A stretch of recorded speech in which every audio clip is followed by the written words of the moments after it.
Hello everyone, good evening. কেমন আছো সবাই? আশা করি সবাই ভালো আছো, সুস্থ আছো। শ্রীময়ের আরো একটি নতুন ব্লগে সবাইকে স্বাগত জানাই।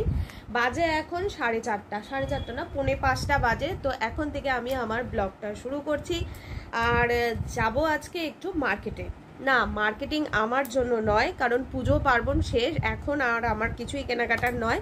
যাব আমার এক দিদির সাথে মার্কেটে, দিদির কিছু কেনাকাটা করার রয়েছে, তাই দিদির সাথেই যাব। দিদি বলেছিল দিদির সাথে যেতে, তা ভাবলাম এখন তো আমার সেরকম কাজকর্ম নেই, ঘরেই বসে রয়েছি, তা যাই দিদির সাথে একটু, দিদিরও হেল্প হবে, আমারও একটু ঘোরা হবে, এই আর কি। আসলে সামনেই দিদির ছেলের বিয়ে, তো সেই বিয়ের জন্যই দিদি তার নিজের জন্য কিছু কেনাকাটা করবে, মানে কিছু শাড়ি কিনবে আর কি, তো সেই জন্যই যাওয়া। তো চলো, খাওয়া দাওয়া হয়ে গেছে বেশ অনেকক্ষণ আগেই, আজকে একটু তাড়াতাড়ি হয়ে গেছে। আর আজকে কিন্তু ছট পুজো, তা যারা ছট পুজো করছো তাদেরকে অনেক অনেক শুভেচ্ছা। আর এই ছট পুজোর নিয়ম ভীষণ কঠিন, এই ব্রত পালন করতে হয়। যারা যারা পুজো করছো সবার জন্য অনেক অনেক শুভেচ্ছা। সবার এই ব্রত খুব ভালো মতো সম্পন্ন হোক, ছট মার কৃপা সকলের ওপর থাক, তার সকল ভক্তদের ওপর। তা আজকে আমাদের বাড়ির সামনের রাস্তা দিয়েও কিন্তু অনেকেই যাচ্ছে, আমাদের বাড়ির সামনের রাস্তা দিয়ে অনেকেই যায় পুজো দিতে, তো বেশ ভালো লাগে। আমারও যাওয়ার প্ল্যান ছিল, কিন্তু ওই কোনো কারণে আমার যাওয়া হলো না। কিন্তু আমার মেয়ে গেছে ছট পুজোয়, আমার মামার বাড়িতে ছট পুজো হচ্ছে, আমার এক মামি ছট পুজো করে, তো সেখানেই আমার মেয়ে গেছে, কিন্তু আমার যাওয়ার প্ল্যান ছিল কিন্তু হলো না। তো যাই হোক, চলো এখন ঝটপট করে রেডি হয়ে নিই। দিদিকে 5টায় টাইম দিয়েছি, 4:45 বাজে, তো তাড়াহুড়ো করে রেডি হব। সিম্পল শুধু ড্রেসটা চেঞ্জ করবো আর আমি মুখে একটু ক্রিম লাগিয়েও নিয়েছি ভিডিও করার আগে। তো ভাবলাম চলো এখন থেকে ভিডিওটা শুরু করি। তো তোমরা কিন্তু সঙ্গে থেকো, আশা করি ব্লগটা তোমাদের বেশ ভালোই লাগবে। তো চলো ঝটপট করে রেডি হয়ে নিই। তো চলো বন্ধুরা, আমি হয়ে গেছি রেডি। তো এইভাবে রেডি হলাম, খুব সিম্পল ভাবে মার্কেটে যাব। আর আজকে ছট পুজো, হয়তো মার্কেটে আজকে ভিড়ও থাকতে পারে, তো যাই হোক চলো। আর ওই দিক থেকে দিদি ফোন করছে, তুমি কি আসবে না ছট পূজায় যাবে? বললাম না, ছট পূজায় যাচ্ছি না, আমি তোমার সাথে মার্কেটেই যাচ্ছি। প্ল্যান তো ছিল ছট পূজায় যাওয়ার, কিন্তু যখন হলোই না, চলো মার্কেটেই ঘুরে আসি, কোথাও তো ঘোরা হবে অ্যাটলিস্ট, তাই না? তো চলো যাই, ঝটপট করে বেরিয়ে পড়ি। একটা কুর্তি পরলাম, খুব সিম্পল। তারাও একটু পারফিউম লাগিয়ে নিই। পারফিউম না, এটা বডি স্প্রে, যেটা ছাড়া বাইরে বেরোনো যায় না। তো চলো, হয়ে গেছি রেডি। এবার শুধু ওড়নাটা নেব আর ব্যাগটা নেব।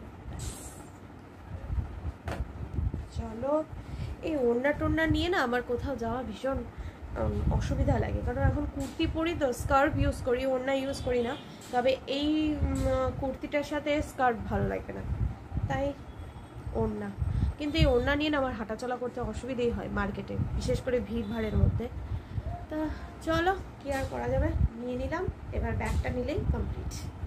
গাইস, বেরিয়ে পড়লাম, দিদির বাড়ি একটু হেঁটেই যাচ্ছি। সন্ধে লেগে গেছে প্রায়, অন্ধকার হয়ে এসছে। দেখি দিদি রেডি হলো কি না। চলো। দিদিদের বাড়ি আমাদের বাড়ি থেকে এই কয়েকটা বাড়ি পরেই। বিকেলবেলা এভাবে হেঁটে হেঁটে বেরোতে কিন্তু বেশ ভালোই লাগে, তাই না? মনটা বেশ ভালো হয়ে যায়। আর মার্কেটে এসে বেশ কয়েকটা শাড়ির দোকান আমাদের ঘুরে দেখা হলো, কিন্তু কোথাও না সেরকম শাড়ি পছন্দ হচ্ছিল না। তবে এই দোকানে আমাদের দুটো শাড়ি পছন্দ হলো, তো সেই দুটোই নিলাম। বাকি আরও কয়েকটা শাড়ি নিতে হবে, তো ভাবলাম চলো অন্য কোথাও যাওয়া যাক, অন্য কোথাও একবার ট্রাই করে দেখি। আর হ্যাঁ বন্ধুরা, ভিডিওটা যদি তোমাদের ভালো লাগে, লাইক, কমেন্ট, শেয়ার আর সাবস্ক্রাইব করতে প্লিজ ভুলো না। পাশে থেকো আমার। কেনাকাটা আমাদের প্রায় হলো, এখনো কিছু বাকি। দিদির একটা শাড়ি বাকি, আর ওই দিদির দুটো শাড়ি হলো। তো চলো, পছন্দ হচ্ছে না, এই দোকান ওই দোকান ঘুরে যাচ্ছি, পছন্দ হচ্ছে না। মার্কেট আজকে প্রায় ফাঁকা, আজকে ছট পুজোর দিন, মার্কেট প্রায় ফাঁকা।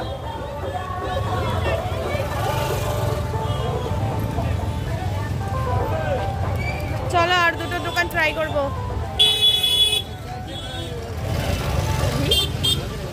তো এই দোকান থেকে কিন্তু আমাদের বেশ কয়েকটা শাড়ি পছন্দ হলো, আর দিদি নিয়েও নিল। এখানকার কালেকশন আমাদের বেশ ভালো লেগেছে। আর আমি তো শাড়ির দোকানে এসে চারিপাশটা শুধু দেখেই যাচ্ছি, যা হয় আর কি, যা দেখি তাই ভালো লাগে, তাই না? তো বন্ধুরা চলো, কেনাকাটা এবার হলো, যাবো এবার বাড়ির দিকে। আজকের মতো টাটা, দেখা হবে আবার আরেকটি নতুন ব্লগ নিয়ে।